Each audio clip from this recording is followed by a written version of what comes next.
Voice ಕೆಟ್ಟಿದೆ ಅಂತ ಮೊದಲೇ ಕೇಳಿಸ್ಕೊತೀನಿ ಅಂದ್ಕೊಂಡಿದ್ದೀನಿ.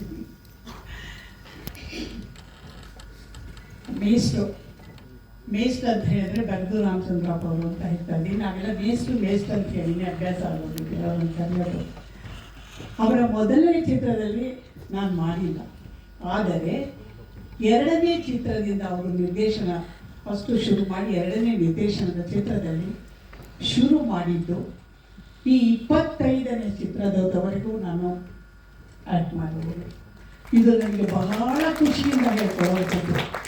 ಪ್ರತಿ ಸಿನಿಮಾಗೂ ಅವರು ಎಲ್ಲೋ ಮಧ್ಯದಲ್ಲಿ ಒಂದೆರಡು ಕಾರಣಾಂತರಗಳಿಂದ ನಾನು ಮಾಡದೇ ಇರಬಹುದು, ಯಾವುದಾದ್ರೂ ತೊಂದರೆಗಳಿಂದ ನಾನು ಮಾಡಿಲ್ಲ ಅನಿಸುತ್ತೆ, ಒಂದೆರಡು ಸಿನಿಮಾ ಅಷ್ಟೇ.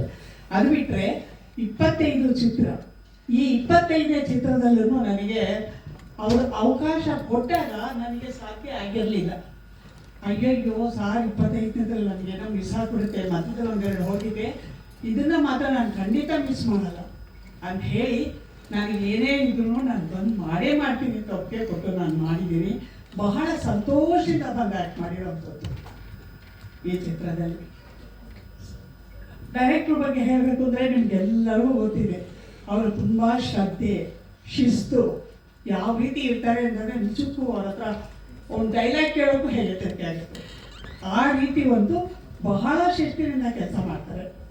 ಈಗ ಕುಮಾರ್ ಗೋವಿಂದ್ ಅವ್ರು ಹೇಳಿದ್ರೆ ನೋಡಿ, ಇವತ್ತು ಒಂದು ಡೇಟ್ ಹಾಕಿದ್ರೆ ಆ ನೆಕ್ಸ್ಟ್ ಡೇಟ್ ಮುಗಿಸ್ತಾರೆ, ಯಾವುದೇ ಕಾರಣಕ್ಕೂ ನಿಲ್ಲಿಸಲ್ಲ. ಅವತ್ತಿನ ಸೀನ್ ಇಷ್ಟು ಸೀನ್ ಆಗಬೇಕು ಅಂತ ಅಂದ್ಕೊಂಡಿರ್ತಾರೆ, ಕಾರಣಾಂತರಗಳಿಂದ ಆಗಲ್ಲ, ಒಂದು ಸೀನ್ ಇದು ಮಿಕ್ಕಿರುತ್ತೆ.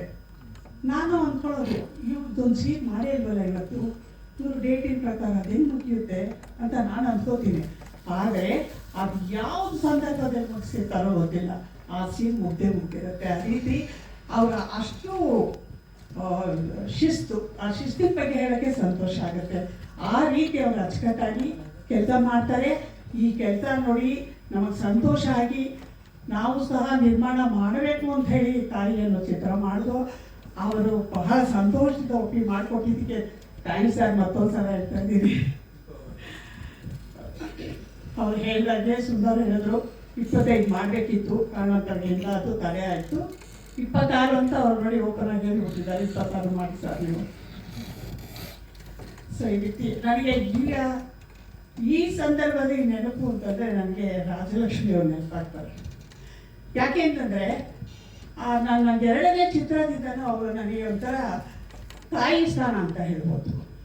ಆ ರೀತಿ ನಾನು ಅವ್ರ ಜೊತೆಯಲ್ಲಿ ಇದ್ಕೊಂಡು ಬಂದಿದ್ದೀನಿ. ಪ್ರತಿ ಸಲ ಪ್ರತಿ ಚಿತ್ರ ಮಾಡಬೇಕಾದ್ರೆ ನನಗೆ ಅವ್ರು ತುಂಬ ನೆನಪಾಗ್ತಾರೆ. ಇವತ್ತು ಅವರು ತುಂಬಾ ನೆನಪಾಯಿತು. ಇದ್ದಿದ್ದೇ ಚೆನ್ನಾಗಿರ್ತಿತ್ತು ಅಂತಲೂ ಅನಿಸುತ್ತೆ. ಆದರೆ ಅವರ ಆಶೀರ್ವಾದ ನಾವೆಲ್ಲರಿಗೂ ಇದೆ ಅಂತಲೇ ನಾನು ಅಂದ್ಕೊಂಡಿದ್ದೀನಿ. ನಮ್ಮ ಕಿಶೋರ್ ಅವ್ರ ಬಗ್ಗೆ ಹೇಳಬೇಕು ಅಂತಂದರೆ ಅವ್ರು ಯಾವ ಪಾತ್ರಕ್ಕೂ ಸೈ. ಒಂದು ಕಡೆ ಕಾಕಿ ಕಲರ್ ಬಟ್ಟೆ ಹಾಕೊಂಡು ಮಾಡೋದಕ್ಕೂ ಸೈ, ಕಾವಿ ಬಟ್ಟೆ ಹಾಕೊಂಡು ಮಾಡೋಕ್ಕೂ ಸೈ. ಆ ರೀತಿ ಅವರು ಎಲ್ಲ ಪಾತ್ರನೂ ಬಹಳ ಚೆನ್ನಾಗಿ ಅಭಿನಯಿಸ್ತಾರೆ. ಈಗ ನೀವು ನೋಡಿದ್ದೀರಾ, ಇದು ಹಿಂದಿನ ಚಿತ್ರಗಳಲ್ಲೂ ನೋಡಿದ್ದೀರಾ, ಅವರ ಪಾತ್ರಗಳು ಹಲವಾರು ಪಾತ್ರಧಾರಿಗಳಲ್ಲಿ ಮಾಡಿದ್ದಾರೆ. ಅದೆಲ್ಲನೂ ಆ ರೀತಿ ಮಾಡ್ತಾರೆ. ಇವತ್ತಿನ ಈ ಚಿತ್ರದಲ್ಲಿ ಮಹಾಕವಿ ಚಿತ್ರದಲ್ಲಂತೂ ತುಂಬ ಚೆನ್ನಾಗಿ ಮಾಡಿದ್ದಾರೆ. ಹೇಗೆ ಚೆನ್ನಾಗಿ ಮಾಡಿದ್ದಾರೆ ಅಂತ ನಾನು ಹೇಳಬಲ್ಲೆ, ಯಾಕೆಂದರೆ ನಾವು ಜೊತೆ ಕಾಂಬಿನೇಷನ್ ಆಗಿ ಕೆಲಸ ಮಾಡಿದ್ದೀವಿ. ನಾವು ಕೆಲಸ ಮಾಡಿದಾಗ ಆ ಸನ್ನಿವೇಶಗಳಲ್ಲಿ ಅವರ ಅಭಿನಯ ನಾನು ನಿಜವಾಗ್ಲೂ ಒಂಥರ ರೋಮಾಂಚನ ಆಗೋದು ಕೆಲವೊಂದು ದೃಶ್ಯಗಳಲ್ಲಿ.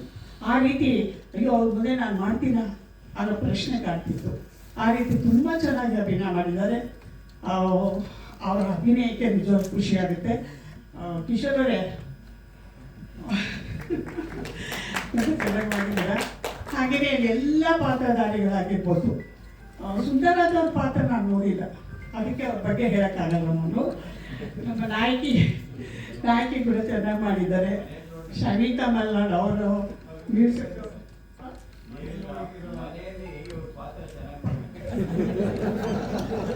ನೋಡಿ ವೇಸ್ಟ್ ಬಿಟ್ಕೊಡಲ್ಲ.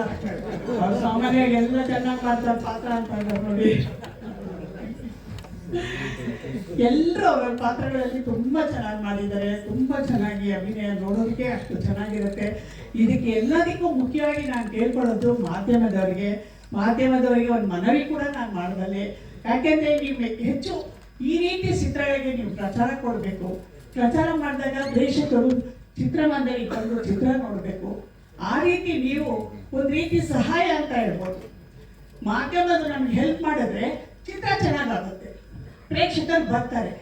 ಆ ರೀತಿ ನೀವು ಕೂಡ ನಮ್ಮ ಜೊತೆಲಿ ಸೇರಿ ಹುಡುಗಬೇಕು, ಪ್ರೇಕ್ಷಕರು ಬಂದು ಈ ಚಿತ್ರನ ಯಶಸ್ವಿ ಮಾಡಲಿ ಅಂತ ಕೇಳ್ಕೊತಾ ಇದ್ದೀನಿ.